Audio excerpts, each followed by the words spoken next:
The man standing at that altar was once thrown out of a marriage with nothing but a backpack and a broken heart. The woman who divorced him called him an embarrassment. She said he would never amount to anything.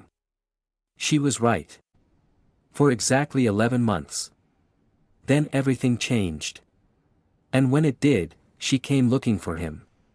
But by then, he had already found something she could never give him. This is Jerry's story.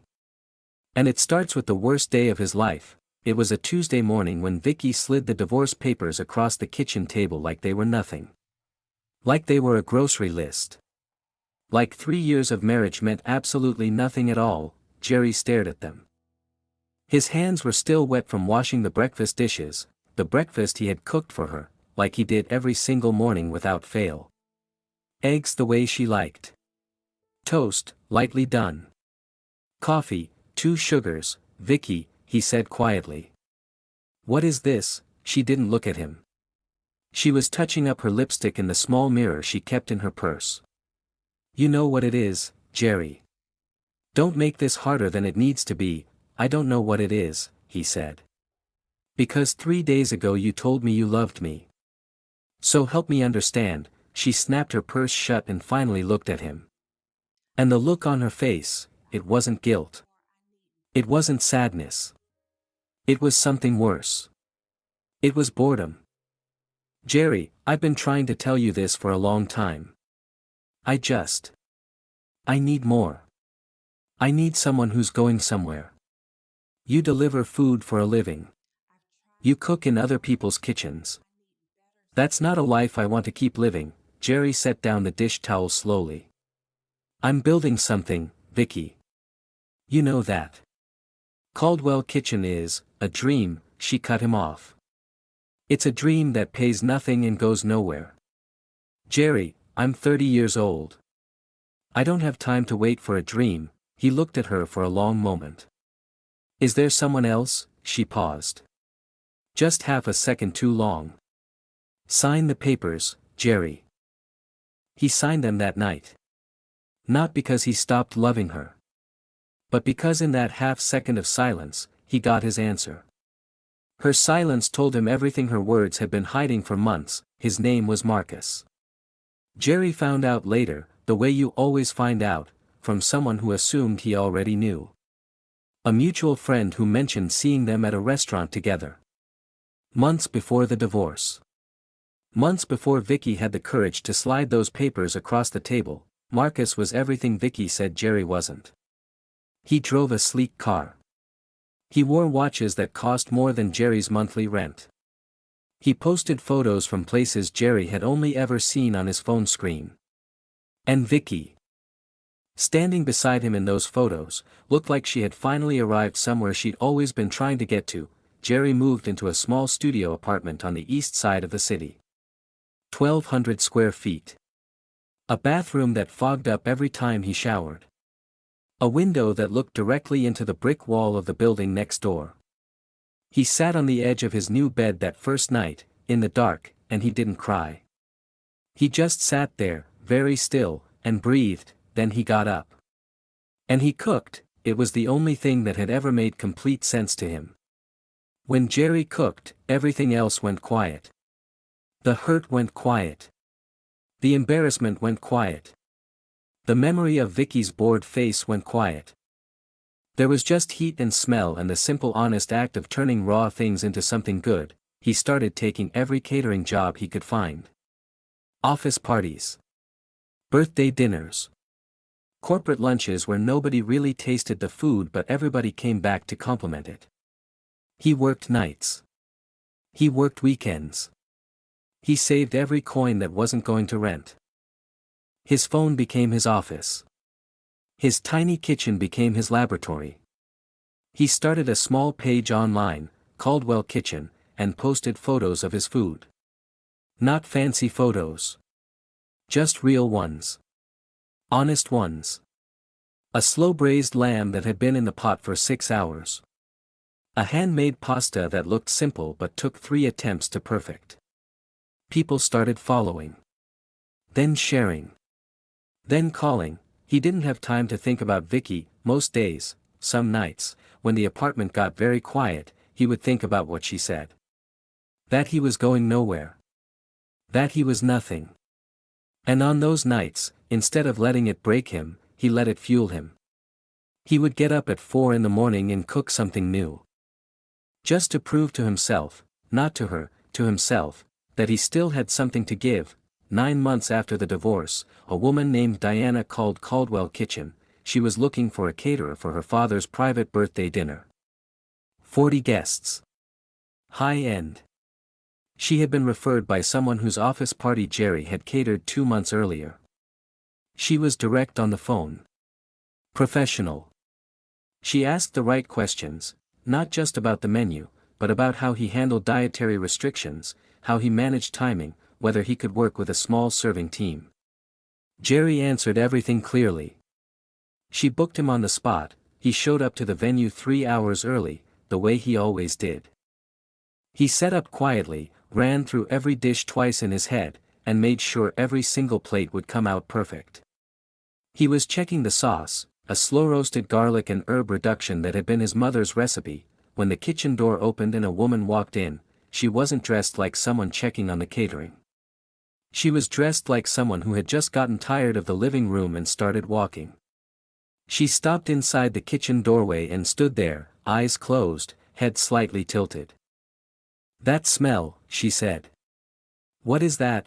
Jerry looked up. "Garlic reduction. It's been going for about 2 hours," she opened her eyes. 2 hours for a sauce, the best things take time, she smiled at that. Walked a little closer. "I'm Diana. This is my father's party, Jerry Caldwell." "You're caterer, you're good at this, Jerry Caldwell." "And I haven't even tasted anything yet," he laughed. A real laugh. The kind he hadn't had in a while. "The tasting is the easy part, what's the hard part?" He thought about it. Caring enough to get the details right when nobody's watching, she looked at him then, really looked at him, the way people do when someone says something that lands differently than they expected. She stood in that kitchen for 20 more minutes, asking him about the food. Not making small talk. Actually asking. What was in the marinade? Why he chose this cut over that one? How long he had been cooking? Where he learned. He told her about his mother. About how she could turn almost nothing into a full meal that made everyone at the table feel like they were the most important person in the world. About how watching her cook was the first time he understood that love could be something you make with your hands. Diana was quiet for a moment when he finished. "She sounds like she was a beautiful person." She was, Jerry said simply. The dinner was a success. Mr. Elton Shaw, Diana's father, was a tall measured man with the kind of stillness that comes from decades of knowing exactly who you are. He sought Jerry out at the end of the evening, which surprised him. Men like Elton Shaw did not usually find the caterer. "Young man," he said, extending his hand. "That was the finest meal I've had in this city in years. My daughter told me your name is Caldwell." "Yes, sir." Jerry Caldwell. Something shifted very slightly in the older man's face. "Caldwell. Your father, what was his name?" "Daniel. Daniel Caldwell. He passed 4 years ago." Elton Shaw went very still. Then he said, quietly, almost to himself, "Daniel's boy." Jerry frowned. "You knew my father, knew him?" Elton said. He straightened. "Jerry, your father was my business partner for 11 years. He was the most honest, most hard-working man I have ever shared a table with. We had an agreement, a formal agreement, that if anything ever happened to either of us, the other would find a way to honor what we built together." He paused. "I have been looking for you for over 2 years." Jerry stood very still. His father had told him, once, when Jerry was a teenager, that there was a man he worked with who he trusted completely. That there was something in place, something that would matter one day.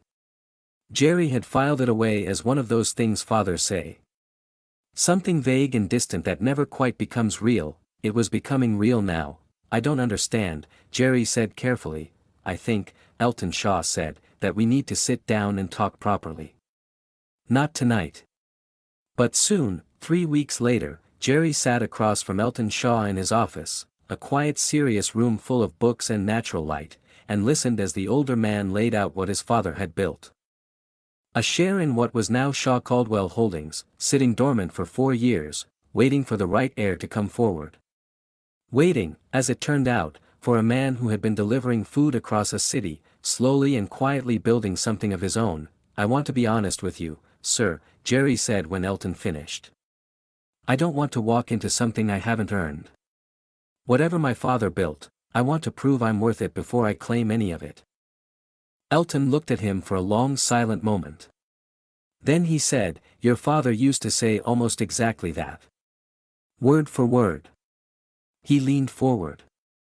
"Here is what I propose. You come in. You learn. You prove what you're made of. And if you are half the man your father was, the rest will take care of itself." Jerry nodded. "Yes, sir." In the months that followed, Jerry showed up to Shaw Holdings every morning with the same discipline he had brought to every kitchen he had ever worked in. He learned fast. He asked good questions. He treated everyone in that building, the security man at the door, the assistants, the executives, with the same straightforward respect. People noticed. Elton noticed. And Diana noticed. She and Jerry had kept in touch after the dinner. Casually at first. She stopped by Caldwell Kitchen one afternoon with a friend. Then she came back alone. They started talking the way two people do when they realize they're not just passing time but actually interested in what the other person has to say. She was warm and direct in equal measure. She laughed easily and thought carefully. She asked him once, over coffee, what had been the hardest year of his life. He told her about Vicki. Not everything. But enough. He told her about the divorce papers on the kitchen table. About the studio apartment. About getting up at 4 in the morning to cook because it was the only thing that made him feel like himself. Diana listened to all of it without saying a word. And when he was done she said, "You didn't just survive that. You built something out of it." "I tried to," he said. "No," she said, gently but firmly. "You did." He looked at her across the table. Something quiet and certain moved through him. He hadn't felt that in a very long time. Across the city, in an apartment that had once felt like a destination and now felt like a trap, Vicki was sitting on her bathroom floor. Marcus had left 3 weeks ago. Not dramatically. He had just slowly disappeared, fewer calls, shorter texts, longer gaps, until one day she realized she hadn't heard from him in 8 days. She had gone to his apartment. A neighbor told her he had moved out. Packed up and gone. Vicki had stood on that sidewalk for a full minute before she could make herself walk back to her car. That was when she discovered the credit card. The one she had added him to 18 months ago, when things were good and she was certain. $46,000. She sat with that number for a long time. She turned it over in her mind, looked at it from every angle, tried to find a way it wasn't as bad as it looked. It was exactly as bad as it looked. She called her mother. Her mother said, "I told you about that man, Victoria." Which was not helpful but was also true. Then one evening, scrolling numbly through her phone, she saw it. A business article. A photo. A caption that read, "Jerry Caldwell, co-director of Shaw Caldwell Holdings and founder of Caldwell Kitchen, at last night's Shaw Foundation Charity Gala." She stared at that photo for a very long time. Jerry was in a dark suit. Standing straight. Smiling the quiet certain smile of a man who had figured something out. And beside him, a beautiful woman with her hand lightly on his arm, was Diana Shaw. Vicki put her phone face down on the table, then she picked it back up and looked at the photo again. She found the number for Caldwell Kitchen. She told herself she was just going to see how he was. That was all. Just to see. She walked through the door on a Wednesday afternoon. The place was warm and smelled extraordinary. A young woman at the front smiled and asked if she had a reservation. Vicki said she was an old friend of Jerry's. The woman asked her to wait. Jerry came out from the back 2 minutes later. He looked exactly like the photo, and nothing like the man she remembered. Not because he had changed on the outside, but because something in the way he held himself was completely different. He wasn't trying to be anything. He just was. "Vicki," he said. Not coldly. Not warmly. Just her name, Jerry. She smiled carefully. "You look incredible. This place is incredible." "I had no idea. What do you need, Vicki?" The smile faltered slightly. She had prepared for a lot of possible versions of this conversation. She had not prepared for him to be this calm. I wanted to see you. I've been thinking a lot lately. About us. About how things ended. Jerry, I made a mistake. A really bad one. I know what Marcus was," Jerry said. "I could see it when you couldn't." Her eyes filled. "I'm sorry. I was stupid. I cared about all the wrong things and I couldn't see what was right in front of me and Vicki." His voice was gentle. Not cruel. Not satisfied. Just gentle and very clear. "I forgive you. I mean that. What you did hurt me more than I knew how to say at the time. But I worked through it. And I genuinely forgive you." She let out a breath. Started to say something, but forgiveness, he continued quietly, is not a door back. It's not an invitation. It's just something I gave myself so I could move forward. Do you understand? She looked at him. Her eyes were wet. Is there really nothing left? There's a lesson, he said. If you're willing to learn it. The lesson is that a person's value is not their bank account or their job title or their car. And when you build your life around those things, when you choose people for those things, you will keep choosing wrong until you figure that out. She was quiet for a moment. Then she nodded, very slowly, in the way of someone who had already half known something for a long time and was only now allowing themselves to fully know it. He walked her to the door. Not unkindly. 6 months later, Jerry stood at the altar in a sunlit room with flowers along every row and a string quartet playing something soft and unhurried. His hands were steady. His face was calm. He looked like a man exactly where he was supposed to be.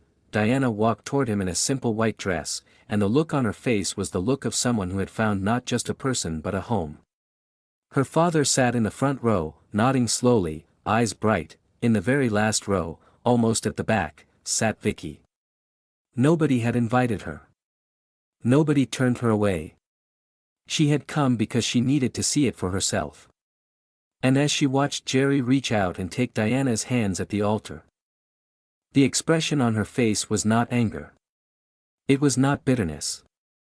It was the quiet heavy weight of finally understanding something that had been in front of her for years. The man she had called an embarrassment was standing at that altar. The man she had said would never amount to anything. She had been right, for exactly 11 months. And then he had built something extraordinary out of the wreckage she left behind. The officiant began to speak. And from the very last row, Vicki listened. And for the first time in a long time, she was learning. Jerry said his vows in a steady voice. Diana said hers and laughed a little in the middle, the way people laugh when something is so true it also makes them happy. The room was full of warmth.